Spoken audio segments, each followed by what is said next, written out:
Hi hello ಗೆಳೆಯರೇ.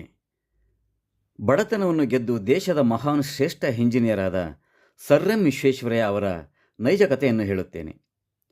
ನಿಮ್ಮೆಲ್ಲರಿಗೂ ಗೊತ್ತೇ ಇದೆ, ಸೆಪ್ಟೆಂಬರ್ 15ರಂದು ಇಂಜಿನಿಯರ್ಸ್ ಡೇ ಅಂತ ಆಚರಿಸಲಾಗುತ್ತದೆ. ಅದಕ್ಕೆ ಮೂಲ ಕಾರಣ ಸರ್ ಎಂ ವಿಶ್ವೇಶ್ವರಯ್ಯ ಅವರು ಇಂಜಿನಿಯರ್ ಕ್ಷೇತ್ರದಲ್ಲಿ ಸಲ್ಲಿಸಿರುವ ಅಪಾರ ಸೇವೆಯ ಸ್ಮರಣಾರ್ಥ ಅವರ ಜನ್ಮದಿನವನ್ನೇ ಪ್ರತಿ ವರ್ಷ ಇಂಜಿನಿಯರ್ಸ್ ಡೇ ಅಂತ ಆಚರಿಸಲಾಗುತ್ತಿದೆ.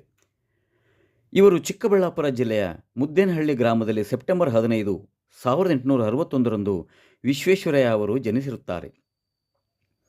ತಂದೆ ಶ್ರೀನಿವಾಸ್ ಶಾಸ್ತ್ರಿ ಒಬ್ಬ ಸಂಸ್ಕೃತ ವಿದ್ವಾಂಸರು. ಧರ್ಮಶಾಸ್ತ್ರಗಳನ್ನು ಆಳವಾಗಿ ಅಭ್ಯಾಸ ಮಾಡಿದ್ದಲ್ಲದೆ ಆಯುರ್ವೇದದ ತಜ್ಞರೂ ಆಗಿದ್ದರು.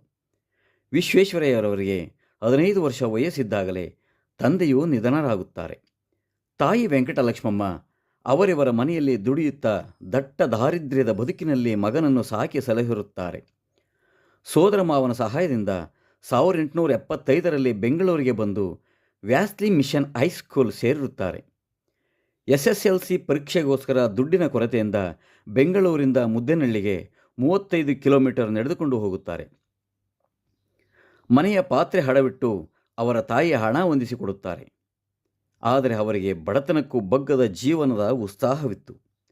ಬದುಕನ್ನು ಹೆದರಿಸುವ ದಿಟ್ಟತನವಿತ್ತು. ಭವಿಷ್ಯದ ದೃಢ ಸಂಕಲ್ಪಗಳಿದ್ದವು. 1881ರಲ್ಲಿ ಮದ್ರಾಸ್ ವಿಶ್ವವಿದ್ಯಾನಿಲಯದಿಂದ BA ಪದವಿಯನ್ನು, ಪುಣೆಯ ವಿಜ್ಞಾನ ಕಾಲೇಜಿನಿಂದ ಸಿವಿಲ್ ಇಂಜಿನಿಯರ್ ಆಗಿ ಪದವಿಯನ್ನು ಪಡೆದಿರುತ್ತಾರೆ. ನಂತರ ಬಾಂಬೆಯಲ್ಲಿ PWD ವಿಭಾಗದಲ್ಲಿ ಸಹಾಯಕ ಇಂಜಿನಿಯರ್ ಆಗಿ ಸೇರಿಕೊಳ್ಳುತ್ತಾರೆ. ನಂತರ ಭಾರತೀಯ ನೀರಾವರಿ ಆಯೋಗದಿಂದ ಇವರಿಗೆ ಆಮಂತ್ರಣ ಬರುತ್ತೆ. ಈ ಆಯೋಗವನ್ನು ಸೇರಿದ ನಂತರ ದಖನ್ ಪ್ರಸ್ಥಭೂಮಿಯಲ್ಲಿ ಉತ್ತಮವಾದ ನೀರಾವರಿ ವ್ಯವಸ್ಥೆಯನ್ನು ವಿಶ್ವೇಶ್ವರಯ್ಯನವರು ಪರಿಚಯಿಸುತ್ತಾರೆ. 1904ರಲ್ಲಿ ಬಾಂಬೆ ಸರ್ಕಾರದ ಸ್ಯಾನಿಟರಿ ಇಂಜಿನಿಯರ್ ಆಗಿ ವಿಶ್ವೇಶ್ವರಯ್ಯನವರು ನೇಮಕ ಆಗುತ್ತಾರೆ ಮತ್ತು ಆ ಹುದ್ದೆಯನ್ನು ಪಡೆದ ಮೊದಲ ಭಾರತೀಯರಾಗಿದ್ದರು. 1908ರಲ್ಲಿ ಅತ್ಯಂತ ಕೆಟ್ಟ ಪ್ರವಾಹ ಏರಿ ಬಂದು ಹೈದರಾಬಾದಿಗೆ ತುಂಬ ಹಾನಿ ಮಾಡುತ್ತದೆ. ವಿದೇಶ ಪ್ರವಾಸದಿಂದ ವಿಶ್ವೇಶ್ವರಯ್ಯನವರಿಗೆ ಹೈದರಾಬಾದ್ ನಿಜಾಮರಿಂದ ಅರ್ಜೆಂಟ್ ಕರೆ ಬರುತ್ತೆ. ತಮ್ಮ ವಿದೇಶಿ ಪ್ರವಾಸವನ್ನು ಅರ್ಧದಲ್ಲೇ ಬಿಟ್ಟು ವಾಪಸ್ ಬರುತ್ತಾರೆ ಮತ್ತು ಪ್ರವಾಹದಿಂದ ರಕ್ಷಿಸಲು ಹೈದರಾಬಾದಿಗೆ ಹೊಸ ಯೋಜನೆಗಳನ್ನು ತಯಾರಿ ಮಾಡಿಕೊಡುತ್ತಾರೆ. ಆ ಕಾಲಕ್ಕೆ ಪ್ರವಾಹಕ್ಕೆ ಅಬ್ಬರಿಸಿ ಹಾಳಾದ ಹೈದರಾಬಾದನ್ನು ನವನಿರ್ಮಾಣಕ್ಕೆ ವಿಶ್ವೇಶ್ವರಯ್ಯ ಕಾರಣ ಆಗುತ್ತಾರೆ. ನವೆಂಬರ್ 1909ರಲ್ಲಿ ವಿಶ್ವೇಶ್ವರಯ್ಯನವರು ಮೈಸೂರು ಸಂಸ್ಥಾನಕ್ಕೆ ಚೀಫ್ ಇಂಜಿನಿಯರ್ ಆಗಿ ಸೇರಿಕೊಳ್ಳುತ್ತಾರೆ. ಮೈಸೂರು ಆಡಳಿತದಲ್ಲಿ ದಕ್ಷರಾದ ವಿಶ್ವೇಶ್ವರಯ್ಯನವರು 1912ರಲ್ಲಿ ಮೈಸೂರು ಸಂಸ್ಥಾನದ 7ನೇ ದಿವಾನರಾಗುತ್ತಾರೆ.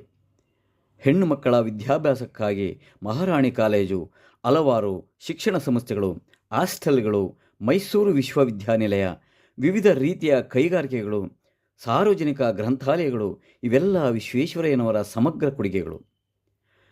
KRS ಡ್ಯಾಮ್ ಅಣೆಕಟ್ಟು ಸಹಕಾರಗೊಳಿಸಲು ಮುಖ್ಯ ಇಂಜಿನಿಯರ್ ಆಗಿ ಕೆಲಸ ಮಾಡಿರುತ್ತಾರೆ.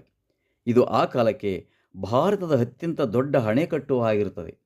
ಅಣೆಕಟ್ಟು ಮತ್ತು ವಿದ್ಯುತ್ ಶಕ್ತಿ ಯೋಜನೆಗಳನ್ನು ಪೂರೈಸಿದಂತಹ ಮಹತ್ವದ ಸಾಧನೆಗಳಿಗಾಗಿ ಬ್ರಿಟಿಷ್ ಸರ್ಕಾರ ಅವರಿಗೆ ನೈಟ್ ಕಮಾಂಡರ್ ಆಗಿ ಅಲಂಕರಿಸಿ ಸರ್ ಎಂಬ ಪದವಿ ಕೊಡುತ್ತಾರೆ. ಕನ್ನಡ ಸಾಹಿತ್ಯ ಪರಿಷತ್ತಿನ ನಿರ್ಮಾಣ ಮತ್ತು ಕನ್ನಡಿಗರ ಒಕ್ಕೂಟ ಮತ್ತು ಶಿಕ್ಷಣ ಬೆಳವಣಿಗೆಯಲ್ಲೂ ಕೂಡ ವಿಶ್ವೇಶ್ವರಯ್ಯನವರ ಪಾತ್ರ ಪ್ರಮುಖವಾಗಿರುತ್ತದೆ. ಭಾರತಕ್ಕೆ ಸ್ವತಂತ್ರ ಬಂದ ನಂತರ 1955ರಲ್ಲಿ ವಿಶ್ವೇಶ್ವರಯ್ಯ ಅವರಿಗೆ ದೇಶದ ಅತ್ಯುನ್ನತ ಪ್ರಶಸ್ತಿ ಭಾರತ ರತ್ನ ಪುರಸ್ಕಾರ ಸಿಗುತ್ತದೆ. ಭಾರತದ ಇತಿಹಾಸದಲ್ಲಿಯೇ ವಿಶ್ವೇಶ್ವರಯ್ಯ ಅವರಿಗೆ ಹೋಲಿಸುವ ಮತ್ತೊಬ್ಬ ವ್ಯಕ್ತಿ ಸಿಗುವುದಿಲ್ಲ.